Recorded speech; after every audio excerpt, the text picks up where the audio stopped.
Today we are going to start with Physics Chapter 2, Units and Measurement. So as you all know that physics is the science of measurement, and whenever we need to define a physical quantity, we must determine the magnitude of the physical quantity, but with magnitude there arises the need of categorizing that particular magnitude. So for example, ICSE students have studied this in class 9th. They had the same chapter, measurements and experimentation. So they might relate with this. So suppose uh,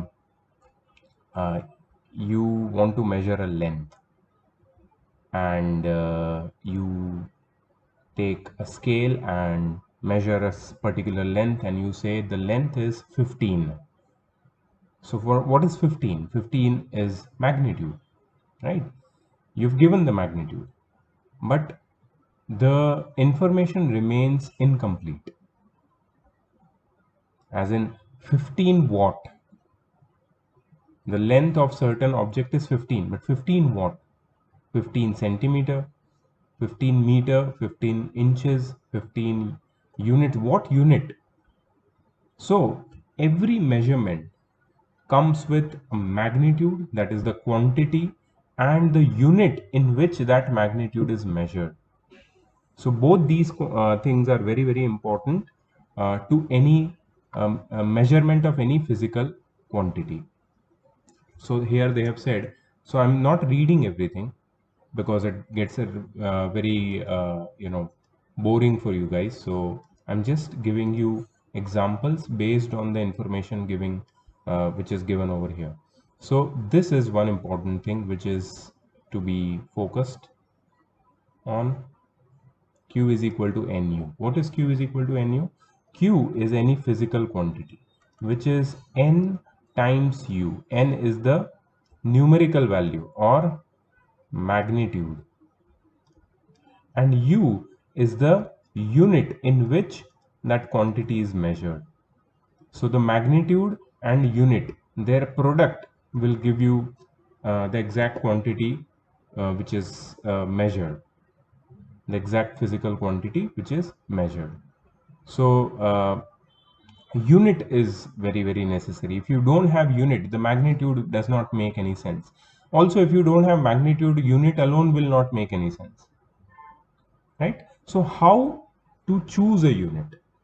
We need a consistent and invariable unit for measurement. Consistent and invariable means, so in earlier times they used to measure the length of any particular objects, just like clothes, or you can say the length of wooden planks, by the length of one hand distance, they used to call it. Like the distance between two places, they used to measure in steps, few steps, how many steps. Okay, so now that is not consistent, because the steps can vary, the length of hand can vary from person to person. So that is not a fixed or consistent or invariable unit. We need a more dependable unit which does not change with person to person and does not change from time to time.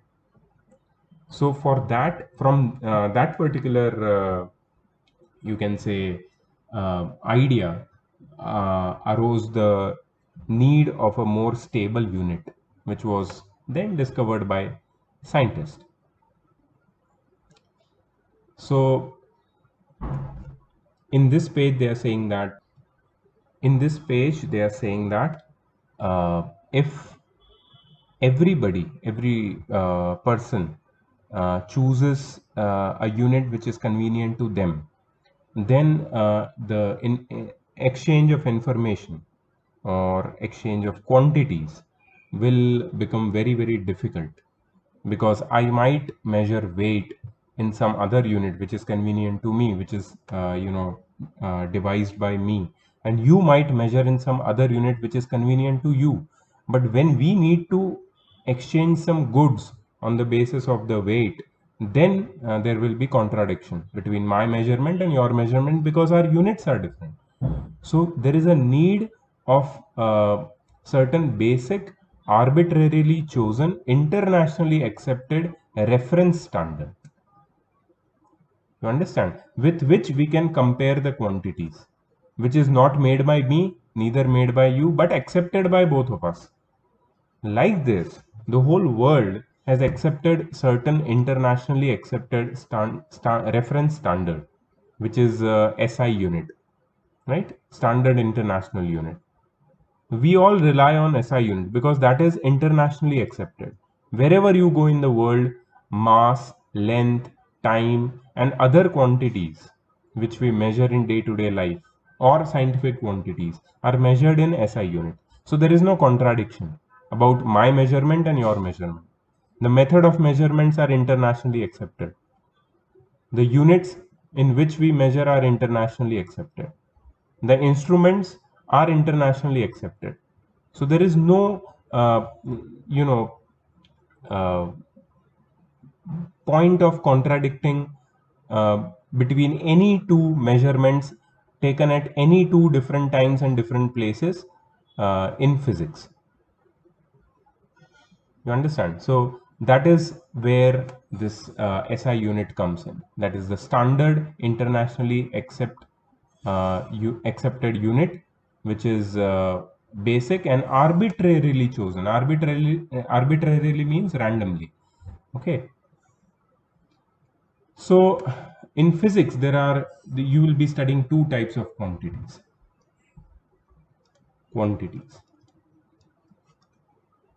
So there are some fundamental quantities. Fundamental quantities are the quantities which do not depend on any other quantities. For example, length. Length is a fundamental quantity. For measuring length, you don't need any other unit. You directly need a measuring instrument which directly measure length. Mass is a fundamental unit. Time is a fundamental unit. So these are three basic fundamental units. There are total 7 fundamental units. Okay. And then there are some derived quantities, derived units. So derived quantities depend on the fundamental quantities. Derived units depend on the fundamental units. For example, area is a derived quantity. Why? Because area is nothing but in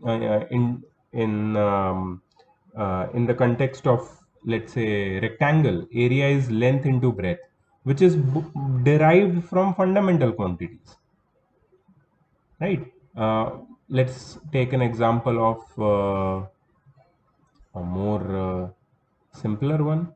Maybe let's say force. Force is a derived unit because force is mass into acceleration. Acceleration again depends on length and time, that is distance and time.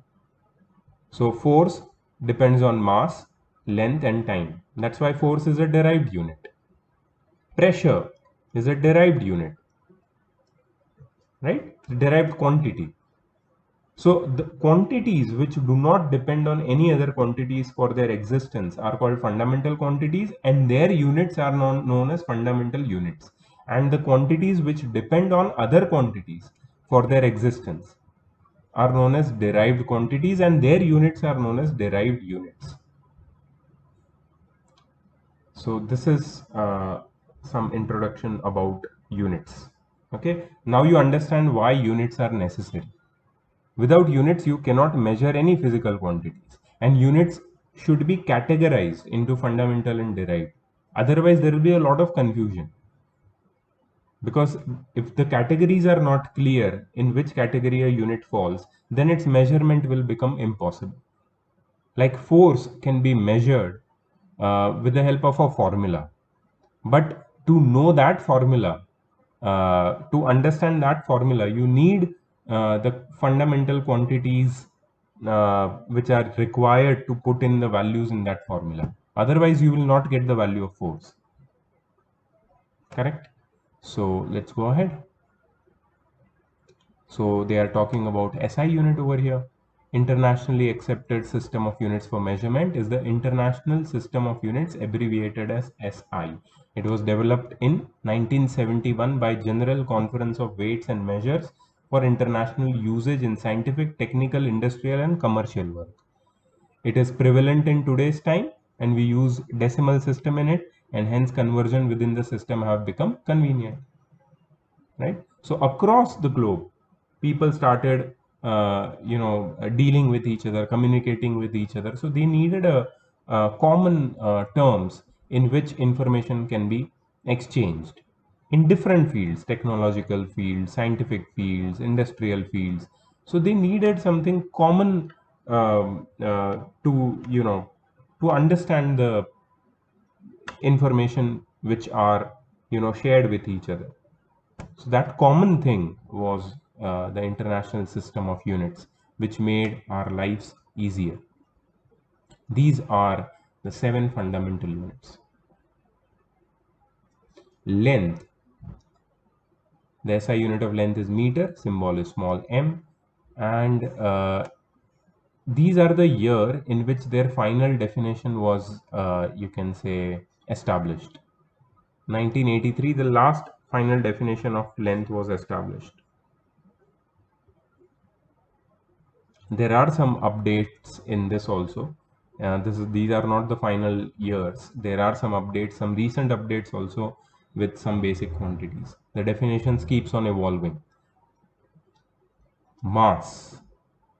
SI unit is kilogram, symbol, time, electric current, thermodynamic temperature, amount of substance and luminous intensity. The SI unit for time is second, for electric current it is ampere, for temperature the SI unit is Kelvin, for amount of substance the SI unit is mole, for luminous intensity the SI unit is candela. Symbol for second is S, symbol for ampere is capital A, Kelvin is capital K, I'm sorry. Mole is, the symbol for mole is small mol, and candela, luminous intensity. So candela measures the amount of light which is emitted by source of light, that is luminous intensity. It is measured in candela. Your light bulb will have some candelas printed on it. So how much bright is it, that will tell you. Okay, so that these are the SI units.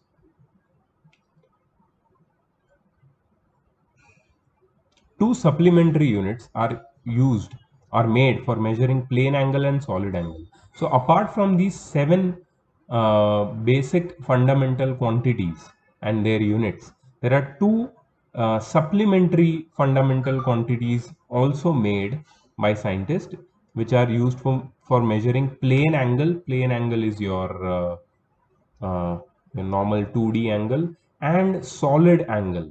So suppose you have a cone, okay, and you want to measure this angle which is at the vertex. So this is not a plane angle, this is a 3D angle, right? So plane angle and solid angle, they are two more supplementary units. Plane angle d theta is shown over here. D theta is defined as arc length divided by radius. So ds is the arc length and radius is r. So d theta is ds upon r, or theta is equal to L by r. That is in, can say, simple terms.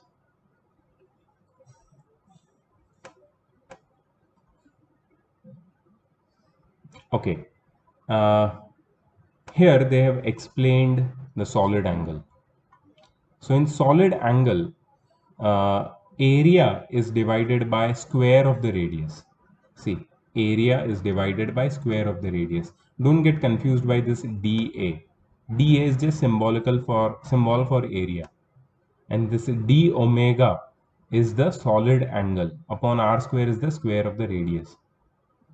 Okay, the SI unit for solid angle is steradian. Okay, the SI unit of plane angle is radian. SI unit of plane angle, they have mentioned here. SI unit of plane angle is radian, and it is written as RAD in symbolic form. But SI unit for solid angle, SI unit for solid angle is steradian. Please note these things down, and it is written as SR in symbolic form.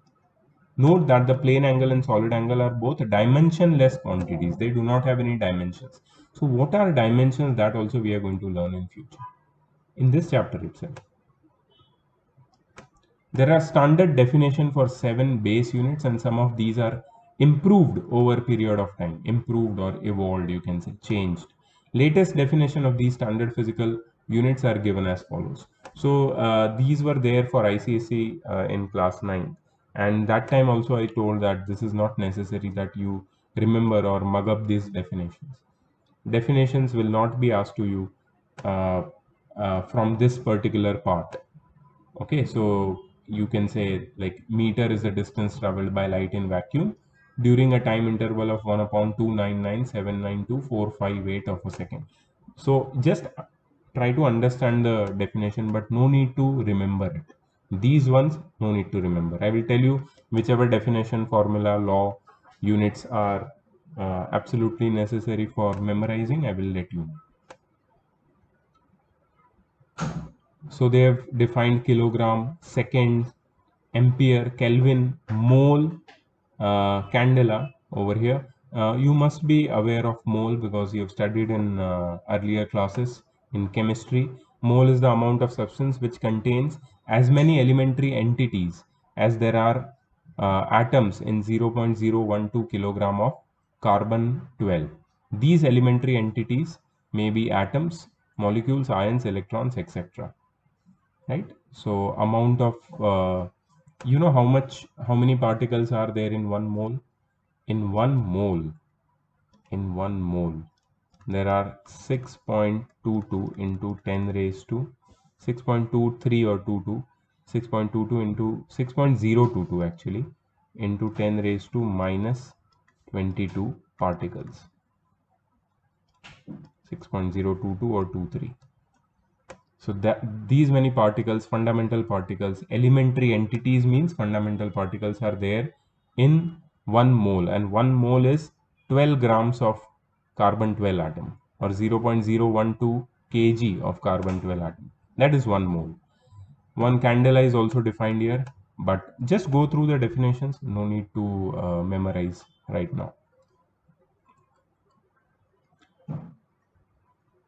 See, before SI unit was discovered, scientists of different countries were using different standard system of units.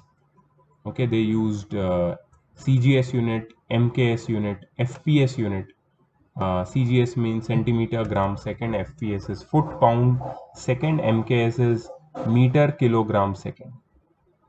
FPS is also known as British system, and CGS is, I think, French system. Okay, so there are some metric prefixes which are also used in SI system. So as you can see, we have prefixes from 1 and ranging in the smaller terms up to 10 raised to minus 24, and in the larger terms up to 10 raised to 24, right? So as you know, if you have already seen centi, deci, milli, right? Then micro, nano, pico, femto, atto, zepto, yocto. So as you can see here, there is a pattern. Deci is 10 raised to minus 1, centi is 10 raised to minus 2, milli is 10 raised to minus 3, and then there is the table of 3 which is being followed. And in the larger units also the same thing. Deca is 10 raised to 1, hecto is 10 raised to 2, kilo is 10 raised to 3, then there is table of 3: mega, giga, tera, peta, exa, zeta, iota. And there so in the middle you see the power, that is their numerical value, and symbols, right? So for example, I want to convert 1 meter into let's say micrometer. Okay, so 1 meter into micrometer. So I know that Micro is 10 raised to minus 6. So what I will do is simply I will write it as 1 into 10 raised to minus 6 micrometer. I will multiply this quantity which is said over here for using the symbol micro. Simple. Suppose I have let's use some other units. Let's say hertz.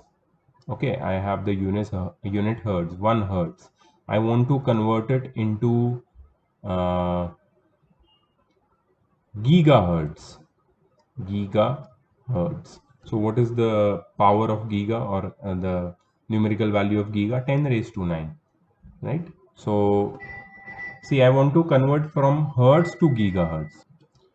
So if I want to convert from hertz to gigahertz, remember that I'm converting from smaller to bigger quantity. So what I will do is I will divide my quantity by 10 raised to 9. So it will become 1 upon 10 raised to 9 gigahertz. What is 1 upon 10 raised to 9 gigahertz? 1 hertz. 1 hertz is equal to 1 upon 10 raised to 9, or 10 raised to minus 9 gigahertz. So remember, whenever you are converting from smaller to bigger quantity, you will divide by this number, the power. And whenever you are converting, like here I converted from bigger quantity to smaller quantity, I need to multiply the power simply. Okay, so that is one thing you need to remember. This whole table you need to memorize, because many of the prefixes we are going to use in physics, not in this chapter, not this year, but for the whole 2 years, 11th and 12th, ये सारे quantities हमारे काम के हैं. इसमें से बहुत सारे quantities हम लोग यूज़ करने वाले हैं. ठीक है? So I think you should have this idea. तो ये टेबल आप नोट कर लो पूरा, और इसको मेमोराइज कर लो, सबके prefixes and their symbols and their numerical value, right?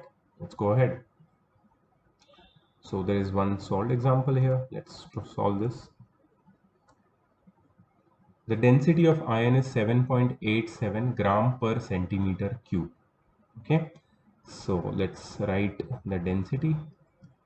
See, the symbol for density is D till now. Okay, but now the things are going to change. Many students have already known the actual symbol of density which is used in physics, which is rho. Okay, this is the symbol for density, rho. Okay, so density is 7.87 gram per centimeter cube. Express it in SI unit. So what we need to do is we need to convert gram per centimeter cube in kg per meter cube. Kg per meter cube. Okay, so how to do that? Now see, 7.87 gram per centimeter cube can be written as gram upon centimeter cube. Okay, so how to convert gram to kilogram? If you want to convert gram to kilogram, what you will do? You will divide by what? By 10 raised to 3. As I told you, gram is a smaller quantity, kilogram is a bigger unit, right? Gram to kilogram, if you want to convert, you need to divide. Divide by what? Divide by that numerical value. So what is the numerical value for kg? As you can see, numerical value for kilo is 10 raised to 3. That's why divided by 10 raised to 3. Okay, centimeter. Okay, now here there is one small mistake which I made.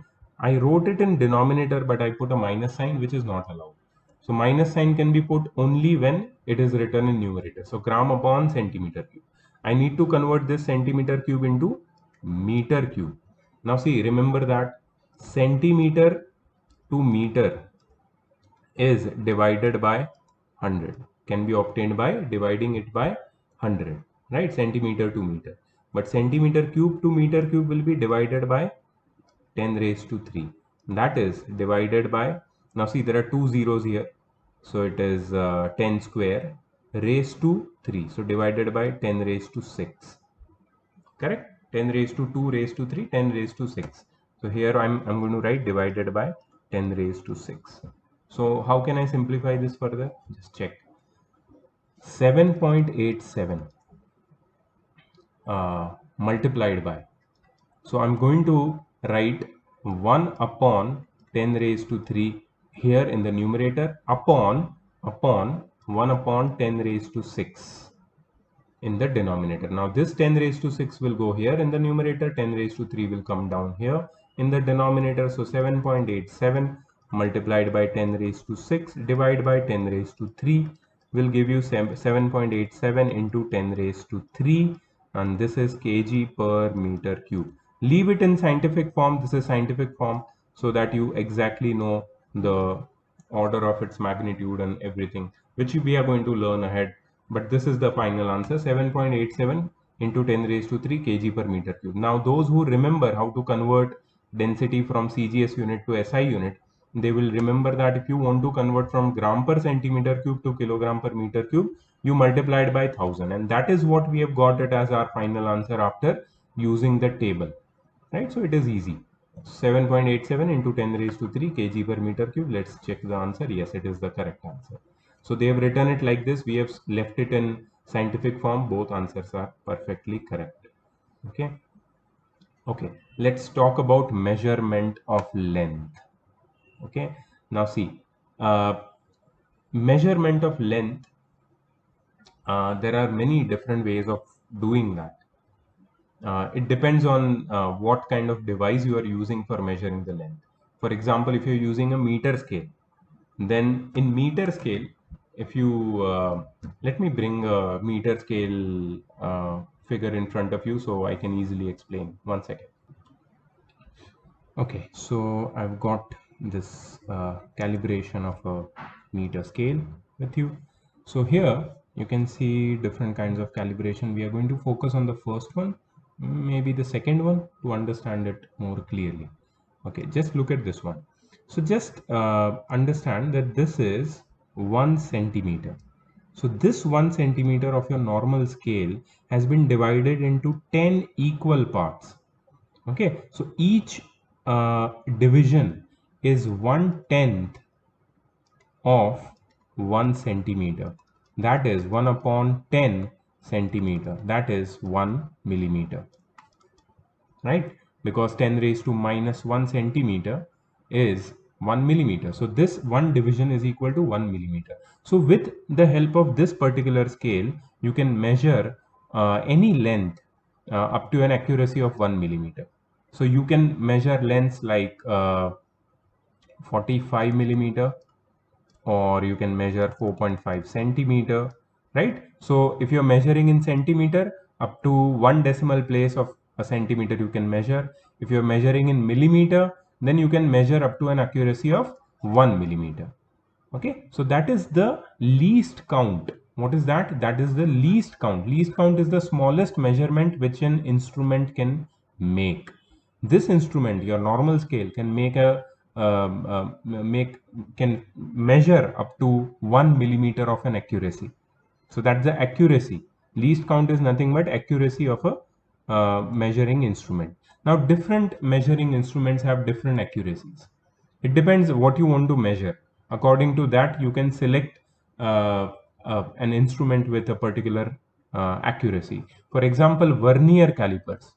Have you seen a vernier caliper? So ICSE students must be aware of vernier calipers. So I will show you its picture, vernier caliper and screw gauge. I will show you the pictures. Okay, so this here what you see is a vernier caliper, and this is a screw gauge. So vernier caliper can measure accurately up to up to 0.1 mm or 0.01 centimeter. See, remember, your normal scale measures up to 1 millimeter.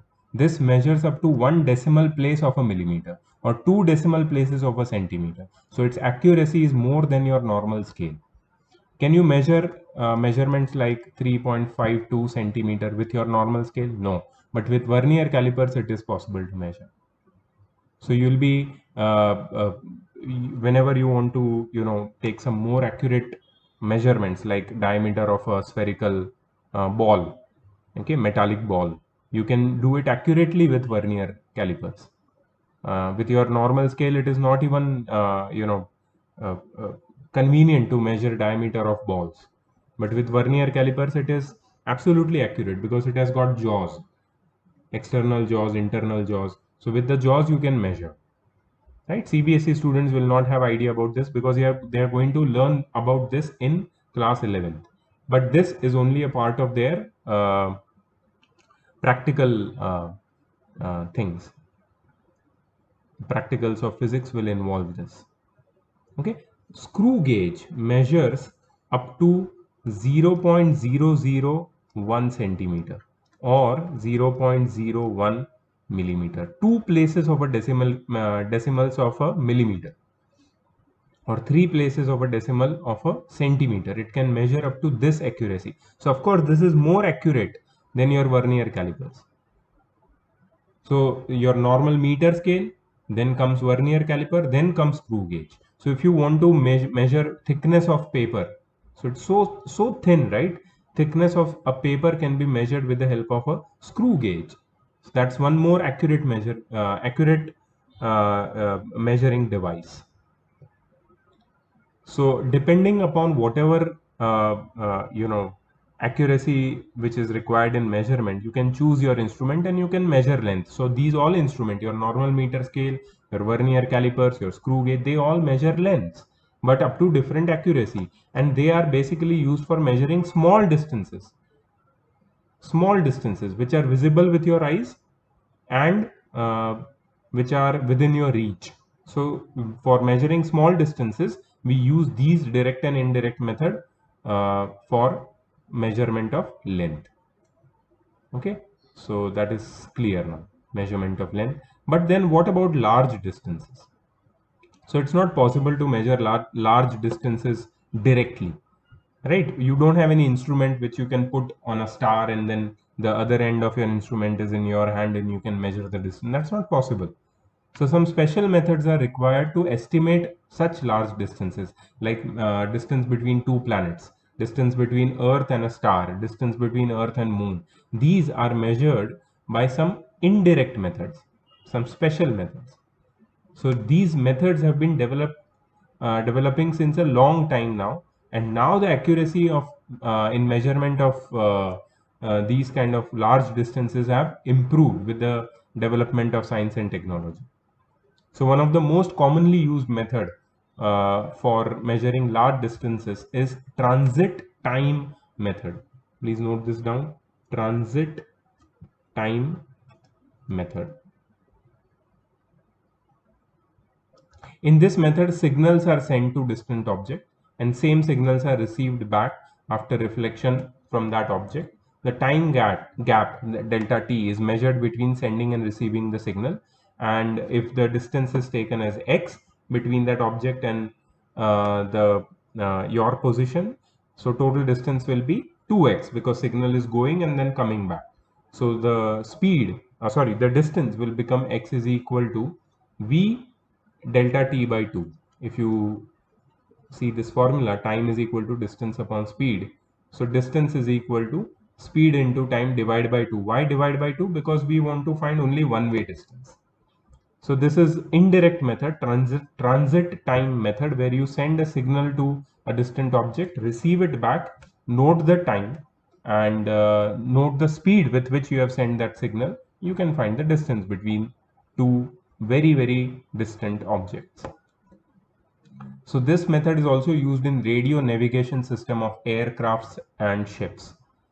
Radar and GPS are examples where transit time method is used to calculate the distances.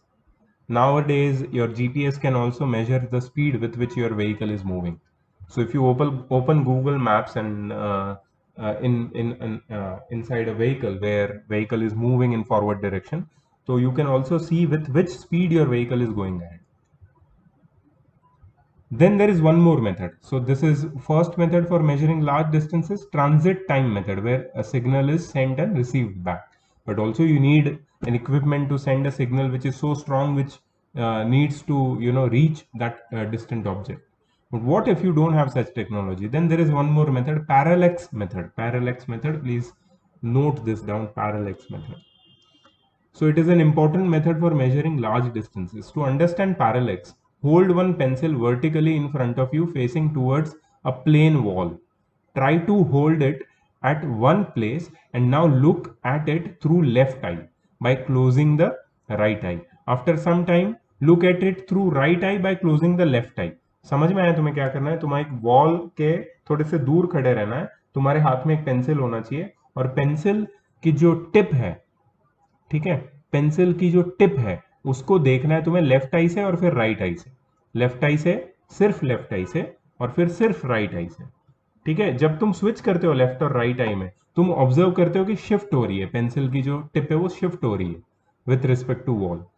So both of our eyes are located at different positions. इसकी वजह से दोनों से जो pencil का position है वो change दिखता है, हमें शिफ्टेड दिखता है। तो डिफरेंट एंगल से हम लोग सेम ऑब्जेक्ट को देख रहे हैं। जब लेफ्ट आई से देखते हैं और राइट आई से देखते हैं तो एक ही ऑब्जेक्ट को हम अलग अलग एंगल से देख रहे हैं, इसके लिए वो अपेरेंट शिफ्ट हमें दिखता है। सो ये इसको हम लोग पैरेलैक्स बोलते हैं।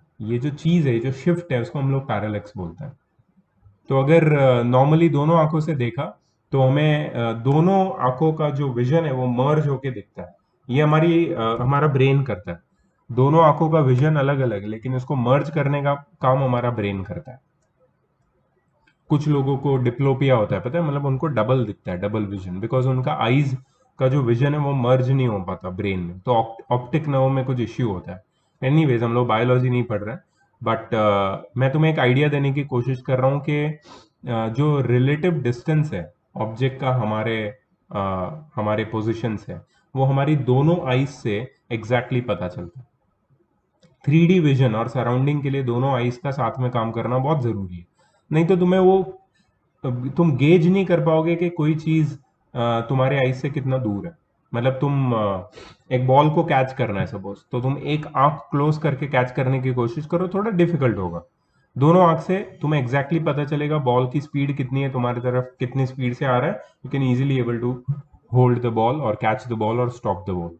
ठीक है, तो जब हम पैरेलैक्स मेथड की बात करते हैं डिस्टेंट ऑब्जेक्ट मेजर करने के लिए, तब हमको दो पॉइंट सिलेक्ट करने पड़ते हैं ऑब्जर्वेशन के, to look at the same distant object. और ये दोनों पॉइंट्स के बीच का जो डिस्टेंस है उसको हम लोग बोलते हैं basis. Distance between these two points of observation is called basis. याद रखना, मैं बहुत नॉर्मल टर्म्स में तुम्हें समझाने की कोशिश कर रहा हूँ। इस देखो, तुम सोच रहे होगे कि इसमें फिजिक्स में इतना थियरी क्यों। फर्स्ट चैप्टर तो पूरा ही बोरिंग था, फुल थियरी से भरा हुआ था। सेकेंड चैप्टर में भी अभी तक मतलब अच्छा जा रहा है सेकेंड चैप्टर, बट थियरी बहुत सारी है कंपेयर्ड विथ जो दूसरे चैप्टर्स में पढ़ा रहा हूँ। ट्वेल्थ में मैं जो जैसे पढ़ा रहा हूँ तो बहुत ही इंटरेस्टिंग है वो। इलेक्ट्रोस्टैटिक्स है, चार्जेस के बारे में पढ़ रहे हैं, थियरी एकदम मिनिमल है, बहुत सारे प्रैक्टिकल एग्जांपल्स हैं, न्यूमेरिकल्स है, फॉर्मूले हैं। अभी तक यहाँ पे इतना आया नहीं है फॉर्मूले, डेफिनेशंस और थियरी ज्यादा आ रही है। You will get through this, don't worry. हम लोग प्रैक्टिकल्स और you can say practical applications and numericals और फॉर्मूला डेरिवेशंस पे भी आएंगे, लेकिन धीरे। ठीक है, तो मैं जो समझाने की कोशिश कर रहा हूँ ना उसको डालो अपने दिमाग में, थोड़ा ये प्रैक्टिकल ही है, ये इसको समझने की कोशिश करो। ठीक है, तो बेसिकली मुझे पैरेलैक्स मेथड से डिस्टेंट ऑब्जेक्ट का डिस्टेंस मेरी पोजीशन से या अर्थ से निकालना है।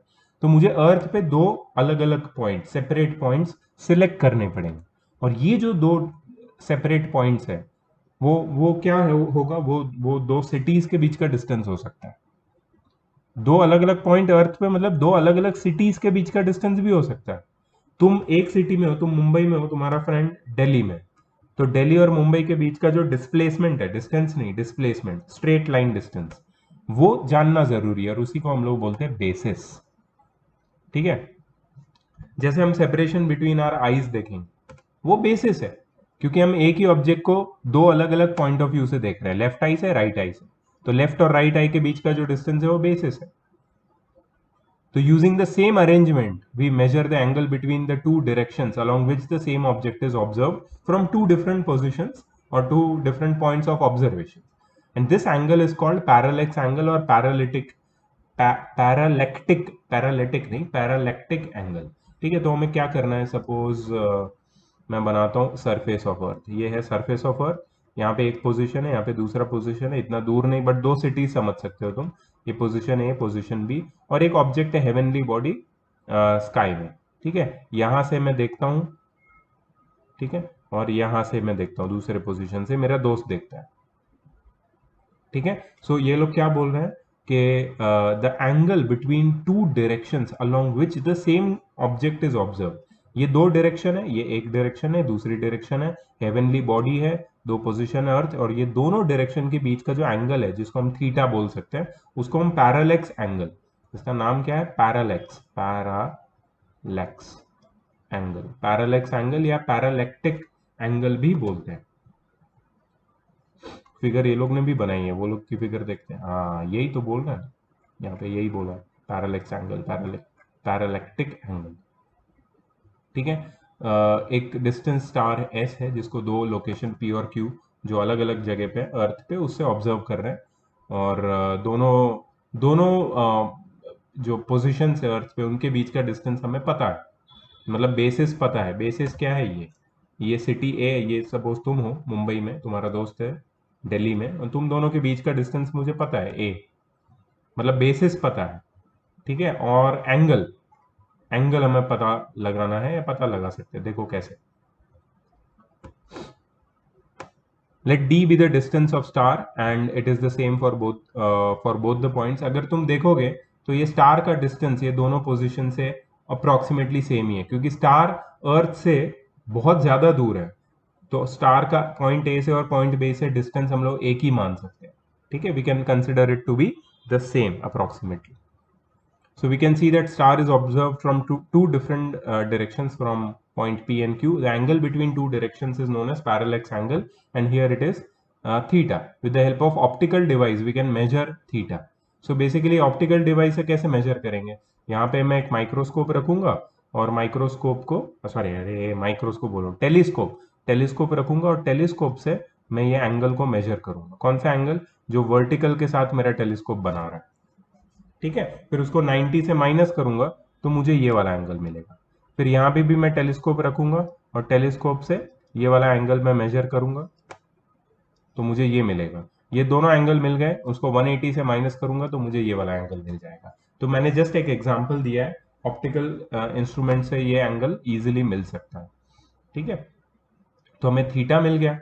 अब हम लोग यूज कर सकते हैं एक formula, angle is equal to arc upon radius. अब ये लोग क्या बोल रहे हैं कि the distance of star is very much greater than A. जो मैंने तुम्हें बताया, ये जो डिस्टेंस है स्टार का, ये दोनों से बहुत बड़ा है, ठीक है। तो हम लोग सीधा, हम लोग अगर फॉर्मूला यूज करें angle is equal to arc upon radius, तो रेडियस को हम लोग ये डी मान सकते हैं, ठीक है। सो आर्क को हम लोग ए मान सकते हैं। आर्क क्या है? ये वाली आर्क हो गई, ये वाली आर्क हो गई लेंथ ऑफ आर्क, और ये हो गई रेडियस, और ये तुम्हारा एंगल। सो फॉर्मूला क्या है? Angle is equal to arc upon radius, theta is equal to arc है एल और रेडियस है आर। ये फॉर्मूला प्लीज नोट कर लेना, याद रखना इसको। So we can use this method to measure the distance of moon or any planet from earth, and then using the same distance we can measure the diameter of moon or that planet also. So we look at two diametrically opposite points of the planet or moon from the same location on earth. Telescope is needed to get aligned along two different directions to observe two diametrically opposite points. तो हमें telescope को इस तरीके से set करना है कि suppose ये मून है, तो मून का ये एंड में देख रहा हूँ और ये एंड में देख रहा हूँ, तो टेलीस्कोप एक ऐसे रहेगा और एक ऐसा रहेगा, दोनों के बीच का एंगल मैं मेजर कर लूंगा, वो क्या होगा? Angle alpha. So angle is equal to arc upon radius, ठीक है। तो distance of moon and earth capital D, वो तो मुझे पहले ही पता चल गया पैरेलैक्स है, और ये स्मॉल डी क्या है? ये आर्क है, that is the this part, the diameter of moon, ठीक है। तो अल्फा पता है मुझे, अल्फा क्या है? ये वाला एंगल, मतलब दो टेलीस्कोप्स के बीच का एंगल इतना ज़्यादा नहीं होगा बट फिर भी कंसिडरेबल होगा। और कैपिटल डी है distance between earth and moon, तो मुझे डायमीटर ऑफ मून मिल सकता है, ठीक है। यही same formula angle is equal to arc upon radius से मुझे मिल सकता है। हम लोग जब न्यूमेरिकल्स करेंगे ना तो हमको एग्जैक्टली समझ में आएगा। We should be aware of the fact that parallax method is suitable for measuring distances less than 100 light years only. मतलब पैरेलैक्स मेथड से तुम ज्यादा दूर के ऑब्जेक्ट्स के डिस्टेंस नहीं मेजर कर सकते. 100 light years, that's it. We have Copernicus method to measure the distance of inferior planets from Sun. Inferior planets are Venus and Mercury, where radius of orbit around the Sun is less than that of the Earth. Planets with orbital radius around the Sun more than that for the Earth are called superior planets. Kepler's third law method is used to measure the distances of superior method from the Sun. So inferior planets का distance Copernicus method से निकाला जाता है, जो method यहाँ पे बता ही नहीं है, जस्ट फॉर योर नॉलेज. और सुपीरियर प्लैनेट्स जो अर्थ के आगे हैं उनका डिस्टेंस सन से केपलर थर्ड लॉ मेथड से निकाला जाता है. ठीक है, let's look at one example, solve example. A man wishes to estimate the distance of a nearby tower from him. अच्छा, he stands at a point A in front of the tower C. तो tower यहाँ पे ए सी, ये तुम्हारा tower है. ठीक है, और मैन यहाँ पे खड़ा है. समझो इसको, समझोगे तो इजी हो जाएगा. And spots a very distant object O in line with A C. Okay, मतलब यहाँ पे कोई एक बहुत दूर एक ऑब्जेक्ट वो ऑब्जर्व कर रहा है. He then walks perpendicular to A C up to B. अच्छा, ओ ऑब्जेक्ट जो है वो सपोज यहाँ पे डिस्टेंट ऑब्जेक्ट बहुत दूर है, और फिर he walks, what he says that he stands in a point A in front of the tower. ओ मतलब पहले आदमी यहाँ पे खड़ा रहता है और ऊपर की तरफ एक ऑब्जेक्ट को देखता है, फिर वो 100 मीटर दूर चला जाता है, फिर से ऊपर की तरफ वो डिस्टेंट ऑब्जेक्ट को देखता है. अभी डिस्टेंट ऑब्जेक्ट यहाँ से ए से देखेगा या बी से, 100 मीटर की दूरी से वो डिस्टेंट ऑब्जेक्ट का पोजीशन चेंज नहीं होगा. ठीक है, again sorry, since O is very distant, the direction BO is practically the same as AO. AO and BO दोनों सेम है, डायरेक्शन सेम है दोनों का. But he finds that the line of sight of C shifted from the original line of sight by an angle of 40 degree. मतलब अब क्या हुआ कि यहाँ पे जब वो टॉप ऑफ टावर को देख रहा था वो तो एग्जैक्टली ऊपर था उसके, बट यहाँ से जब वो टॉप ऑफ द टावर देखता है तो वो 40 डिग्री शिफ्ट हो गया. मतलब ये एंगल कितना हो गया, 40 डिग्री. ठीक है, theta is known as parallax. Estimate the distance of the tower C from his original position A. Estimate the distance of tower C from his original position A. मतलब वो टावर की length ढूंढने बोल रहे हैं. ठीक है, टावर की लेंथ ढूंढने बोल रहे हैं. अब यहाँ पे देखो दो पोजीशंस है, एक पोजीशन ये है और एक पोजीशन ये जो दोनों पोजीशंस है उनके बीच के डिस्टेंस को हम क्या बोलते हैं, बेसिस बोलते हैं, राइट. क्योंकि पहले वो ए से सी को देख रहा है, फिर बी से सी को देख रहा है, तो ए और बी दोनों व्यूइंग पोजीशन है. व्यूइंग पोजीशंस के बीच का जो लेंथ होता है उसको बोलते हैं बेसिस. और बेसिस क्या है तुम्हारा, लेंथ ऑफ द आर्क, मतलब इसको एल मान लेंगे. सो एल हो जाएगा 100 मीटर, और थीटा एंगल ऑफ पैरेलैक्स कितना हो जाएगा, 40 डिग्री.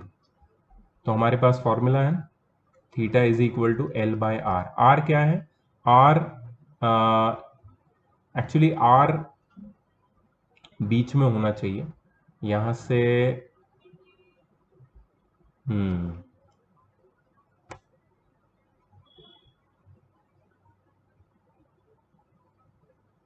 ए सी और बी सी का लेंथ तो अलग अलग होगा, तो या तो यहाँ पे ट्रिग्नोमेट्री यूज होगा या तो हम लोग ये एंगल फॉर्मूला सीधा यूज कर सकते हैं. मुझे फॉर्मूला में थोड़ा सा लग रहा है कि फॉर्मूला नहीं यूज कर पाएंगे हम, क्योंकि फॉर्मूला यूज करेंगे तो क्योंकि ए सी और बी सी इक्वल नहीं है तो फॉर्मूला में वो आंसर देगा नहीं.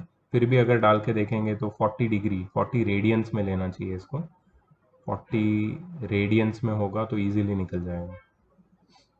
हमने अभी तक ये भी नहीं सीखा है कि डिग्री को रेडियंस में कैसे कन्वर्ट करते हैं. सब सीखेंगे, आराम से सीखेंगे. मैथमेटिकल टूल्स अभी हमने किए नहीं है.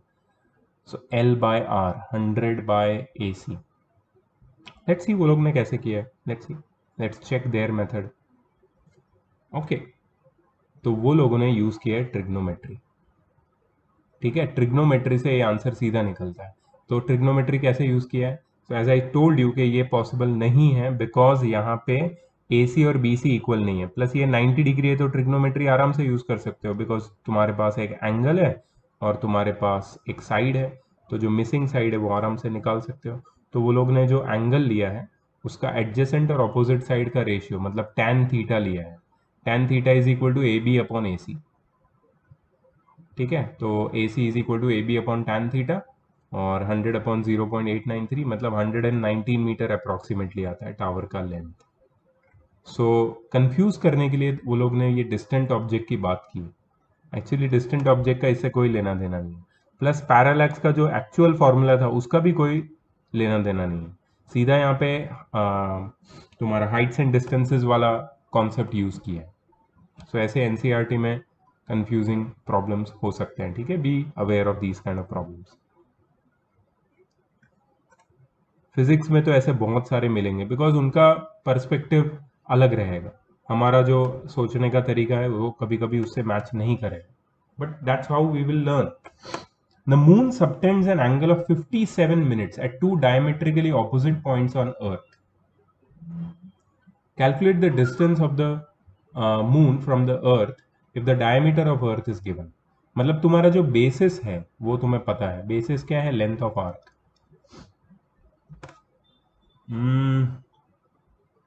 लेंथ ऑफ आर्क को डायमीटर मानना सही रहेगा? मुझे नहीं लगता है। अगर डायमीटर 1.276 इंटू 10⁻⁷ मीटर है, तो हम लोग इससे रेडियस निकाल सकते हैं, और रेडियस से लेंथ ऑफ आर्क निकाल सकते हैं। लेंथ ऑफ आर्क रहेगा actual distance between these two points, which is half circumference. मेरे हिसाब से वो सही रहेगा। और एंगल दिया है 57 मिनट्स, जिसको हमें डिग्रीज में लाना पड़ेगा। ठीक है, तो जैसे सपोज अर्थ है, और अर्थ का ये डायमीटर है, और यहाँ से मून को देखा गया है, और ये जो एंगल बन रहा है दैट इज 57 मिनट्स। अब मेरे को कंफ्यूजन यहाँ है कि should we consider diameter as your basis directly, or should we find the circumference using diameter between these 2 points, that is the distance between 2 points, as the basis? What should we do?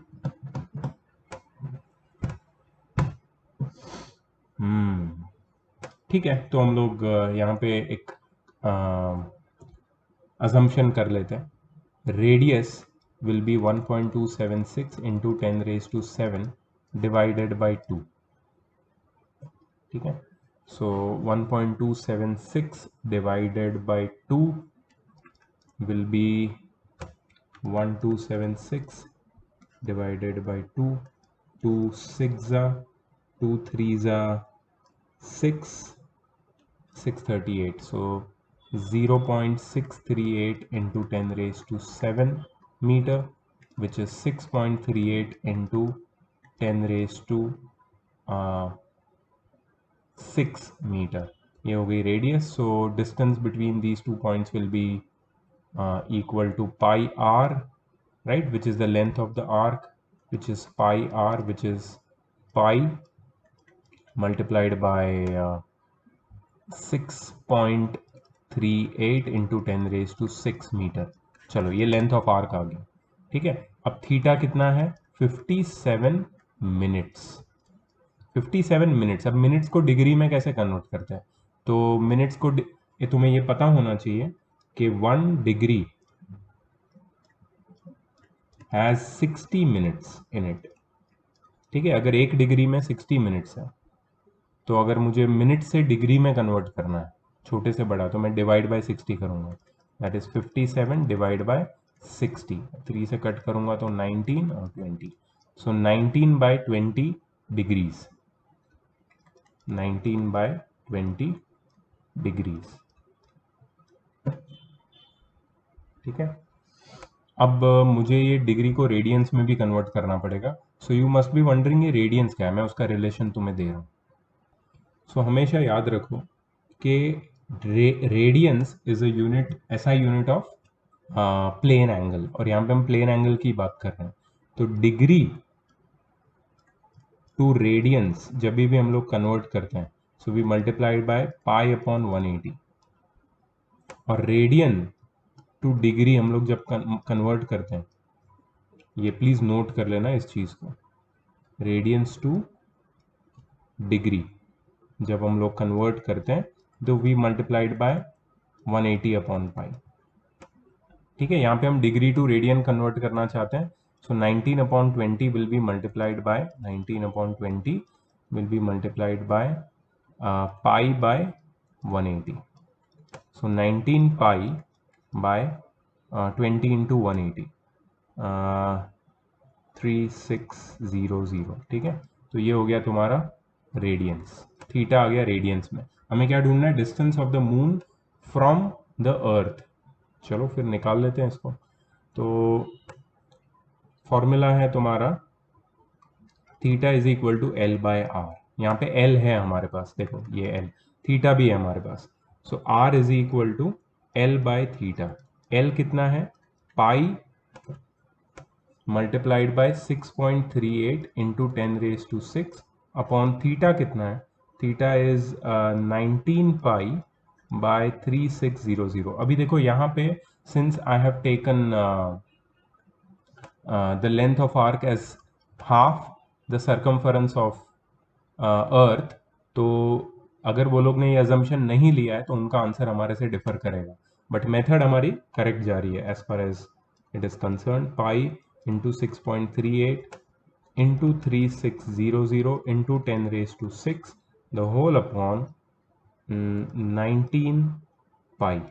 ठीक है, पाई pi cut हो जाएगा, अगर तुम इसको calculate करोगे 6.38 या किसी को भी 19 से डिवाइड करके सिंप्लीफाई करोगे तो तुम्हें मिल जाएगा डिस्टेंस ऑफ मून फ्रॉम अर्थ। चलो कैलकुलेट करके चेक कर लेते हैं एक बार। सो इसको कैलकुलेट करने से आता है 1224 into 10⁻6 metre, which is 1.224 into 10⁻9 metre. इसको किलोमीटर में भी कन्वर्ट कर सकते हो तुम, अगर किलोमीटर में कन्वर्ट करोगे तो ये 10⁻9 का 10⁻6 हो जाएगा वापस, वो 1.224 इंटू 10⁻6 किलोमीटर आएगा। ठीक है, अब ये मैंने निकाला है डिस्टेंस ऑफ आर का मतलब है डिस्टेंस ऑफ मून फ्रॉम अर्थ। ठीक है, बट रिमेंबर मैंने क्या मेथड यूज किया सबसे पहले, क्योंकि मुझे दो पॉइंट दिए थे अर्थ के ऊपर विच आर डायमेट्रिकली ऑपोजिट। तो अगर मैं ये अर्थ मान लेता हूँ और इसके ऊपर डायमेट्रिकली ऑपोजिट दो पॉइंट दिए हैं, तो इन दोनों का डिस्टेंस में डायमीटर नहीं लिया है मैंने। अब समझो एक मेरी बात, मैंने इन दोनों का डिस्टेंस ये वाला लिया है, that is the length of the arc, और इसके लिए मैंने ये पाई आर यूज किया है। Remember L is equal to pi R. Directly मैं डायमीटर लेता तो आंसर कुछ अलग आता, तो इसलिए मेरा आंसर उनसे मैच करेगा कि नहीं मुझे नहीं पता, मैं चेक करूंगा तभी पता चलेगा। दूसरी चीज जो मैंने यूज की है because of this formula, theta जो एंगल वो लोग ने दिया 57 मिनट्स, मैंने वो 57 मिनट्स को पहले डिग्री में कन्वर्ट किया, और डिग्री को मैंने रेडियंस में कन्वर्ट किया by multiplying it with pi by 180। Pi by 180 ये याद रखना, डिग्री टू रेडियन। तुम बोलोगे सर रेडियन में क्यों कन्वर्ट किया, तो वो एसआई यूनिट है, हमें सारे यूनिट एसआई यूनिट में चाहिए, अभी डिग्री काम का नहीं है।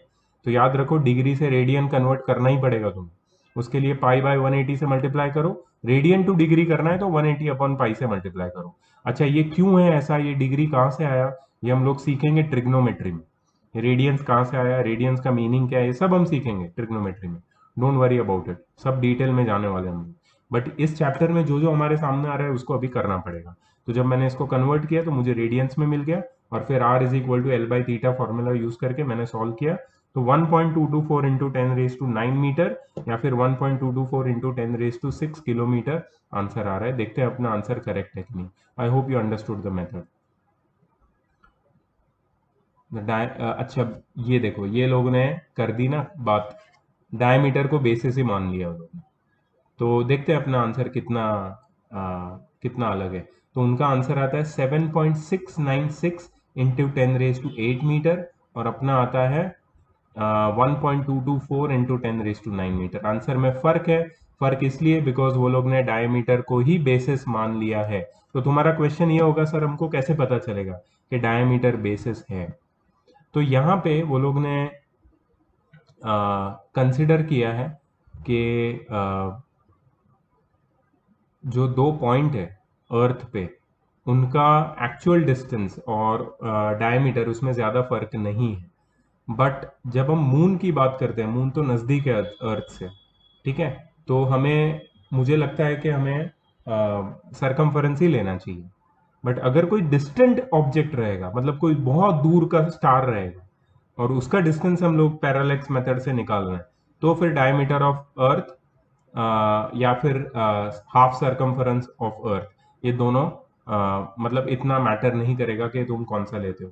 बट यहाँ पे क्योंकि हमारा जो मेजरमेंट है वो काफ़ी चेंज हो गया है, मैं इससे एग्री नहीं करता हूँ। मेरा कॉन्ट्राडिक्शन है यहाँ पे। मैंने कल भी तुम्हें बताया था मैथ्स के वीडियो में, मेरा एक कॉन्ट्राडिक्शन हुआ था, यहाँ भी मेरा एक कॉन्ट्राडिक्शन हो रहा है। I will not take diameter of earth as basis, because earth के डायमीटर से मैं अर्थ के सरफेस का हाफ सरकमफरेंस मतलब लेंथ ऑफ आर्क निकाल सकता हूँ। तो फिर मैं क्यों उसको डायमीटर को बेसिस मान लूँ? समझ गया? That is the thing. Okay, next question.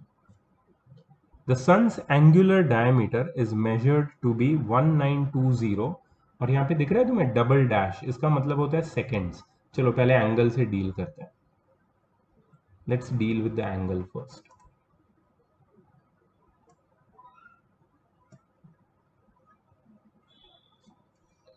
So theta is equal to 1920 seconds, और सेकेंड्स को डिग्रीज में कैसे कन्वर्ट करते हैं? 1920 डिवाइडेड बाय 3600, राइट? 3600 से डिवाइड करेंगे तो ये डिग्रीज में कन्वर्ट हो जाएगा। तुम सोचोगे तो जस्ट लाइक टाइम है, हाँ वैसा ही है ये। एंगल का जो सब यूनिट है that is minutes and seconds. So 1920 divided by 3600, तो अगर इसको लोवेस्ट टर्म में हम लोग लाएं तो ज़्यादा सही रहेगा। सो 192 डिवाइड बाय 360, अगर इसको हमने 4 से डिवाइड किया तो ज़्यादा अच्छा रहेगा। सो 192 divide by 4 is 48,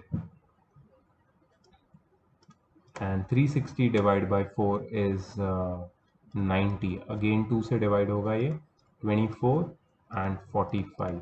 Okay, so 24 by 45 degrees. Degrees को हम लोग कन्वर्ट कर देंगे किस में? हम लोग डिग्रीज को कन्वर्ट करेंगे तुम्हारे रेडियंस में, और डिग्री टू रेडियन कन्वर्ट करने के लिए मैंने बताया था तुम्हें किससे मल्टीप्लाई करते हैं? पाई बाय 180 से। Degree to radian pi by 180। So 24 by 45 into pi by 180। So इसको सिंप्लीफाई करके भी लिख सकते हो if you want. 24 by 45 into 22 by 7 into 180। ठीक है, अगर कट हो रहा है तो कुछ कर दो कट। सो 4 से जाएगा, 4 6 जा 4 45 जा, और कुछ कट हो रहा है 22 45 6 एंड 45, हाँ हो सकता है। सो 3 2 जा 3 15 जा, so you are getting 44 upon 15, not minus 44, just 44। 44 upon 15 into 7 into 45, ये हो गया तुम्हारा रेडियंस में। मैं एक फ्रैक्शन में इसको निकाल के तुम्हारे सामने रख देता हूँ। 15 multiplied by 7 multiplied by 45, 4725, 44 upon 4725 radians. ठीक है, ये मैंने फ्रैक्शन में निकाल दिया। 1920 सेकेंड्स को मैंने कन्वर्ट कर दिया रेडियंस में। The distance d of the sun from earth is given. Distance d। तो तुम्हारा फॉर्मूला क्या है, theta is equal to l by R. इसमें जो r है वो ये डिस्टेंस d है, तो इस फॉर्मूला को मैं ऐसे भी लिख सकता हूँ, theta is equal to l by D.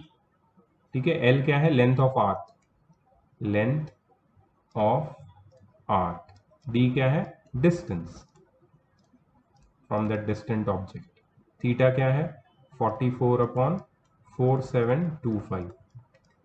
ठीक है, l लेंथ ऑफ आर्क मुझे नहीं पता है, what is the diameter of the sun. अब डायमीटर ऑफ सन ढूंढने के लिए मुझे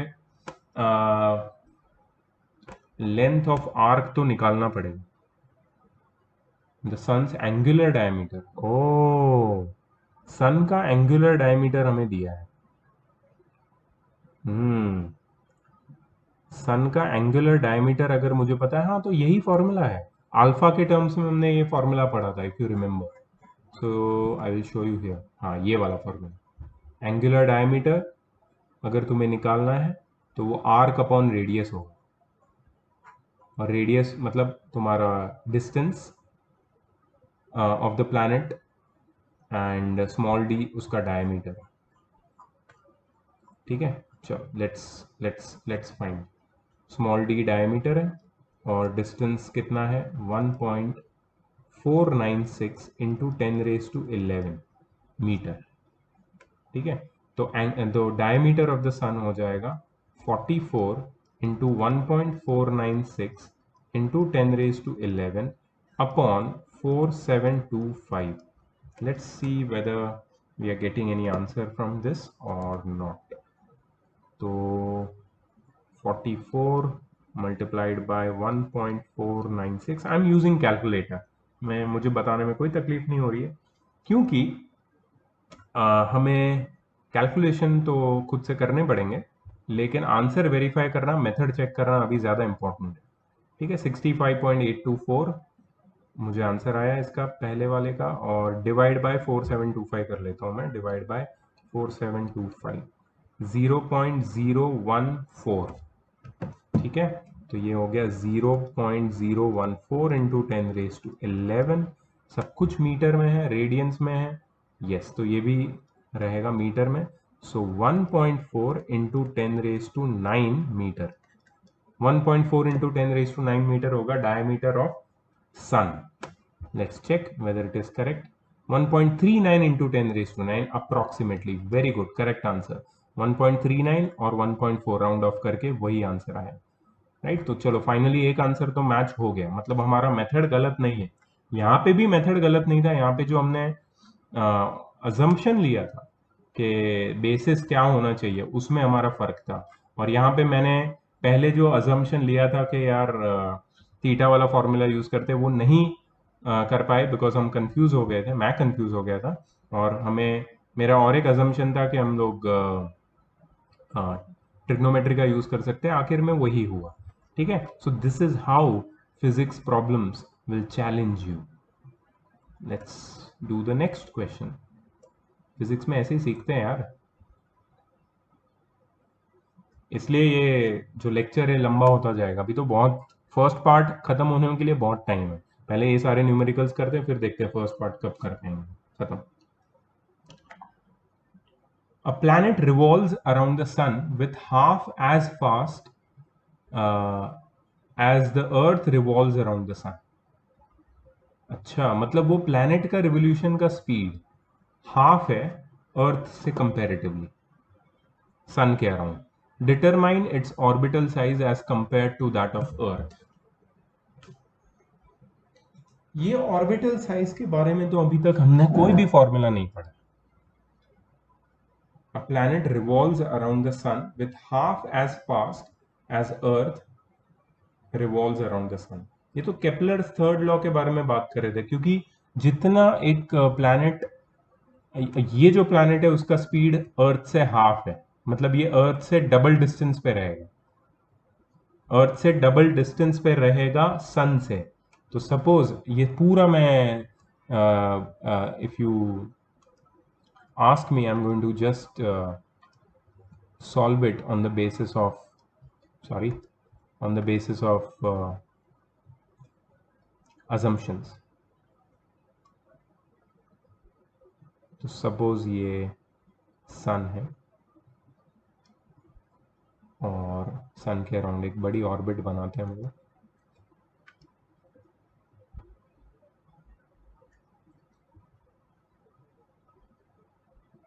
ये अर्थ का ऑर्बिट है, अर्थ बना देते हैं इसमें।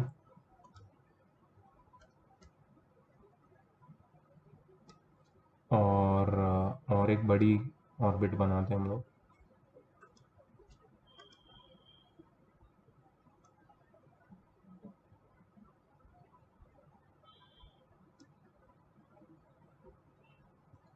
और उस पर वो प्लैनेट बनाते हैं।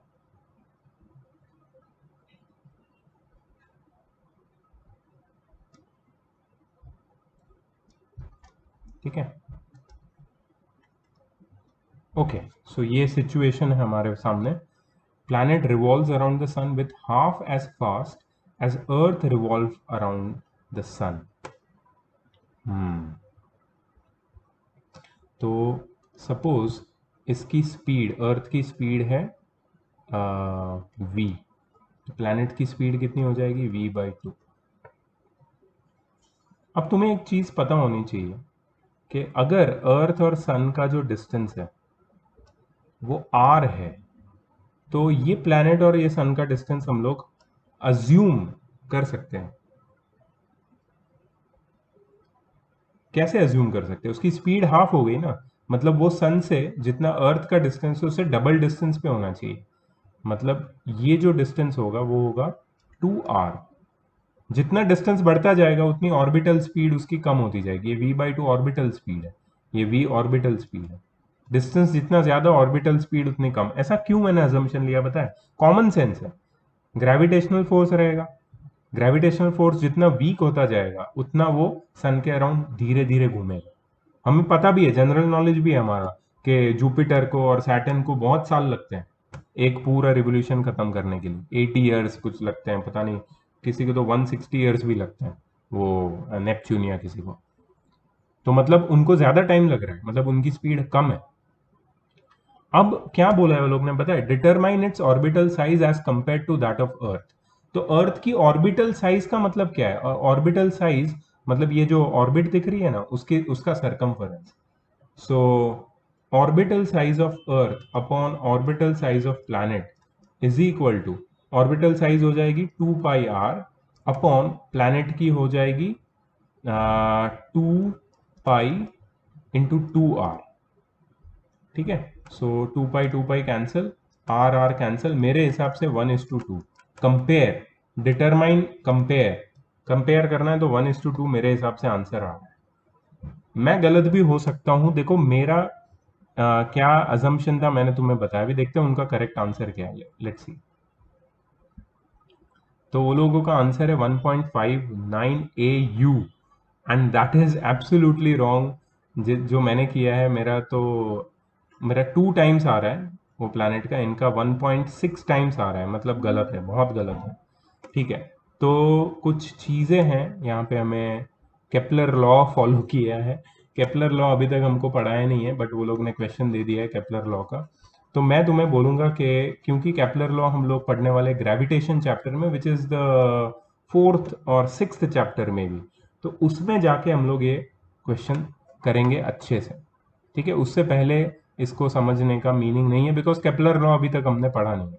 आई थिंक 9 सीबीएसई में, सीबीएसई वालों बच्चों ने पढ़ा होगा केपलर लॉ। उसमें जो 3rd लॉ था, that the ratio of the square of the time period is equal to the ratio of the cubes of their orbital size और रेडियस ऑफ द ऑर्बिट और वट एवर। ठीक है, तो उस ratio से solve किया है वो लोगों ने। But still I would suggest के हमारा जो लिमिटेड अमाउंट ऑफ एक्सपोजर था इस चैप्टर में जो हमने पढ़ा है, उसके हिसाब से हमने काफ़ी अच्छा अटेम्प्ट किया। But we have not studied Kepler's law yet, so I am not going to discuss this further. ठीक है, तो आगे estimation of very small distances है, ये मैं नेक्स्ट वीडियो में करूंगा। तब तक ये वीडियो देखो, थोड़ी नोट्स ले लो, और ये जो छोटे डिस्टेंसेस है उसके बारे में हम लोग आगे के वीडियो में बात करेंगे, which will be published soon. Alright, so no homework for this part, just have a look at the topics which I have taught you. कुछ भी उसमें डाउट्स है मेरे से डिस्कस करो, and in the next video I'm going to finish the first part. First part is still incomplete. All right, see you in the next video. Bye bye.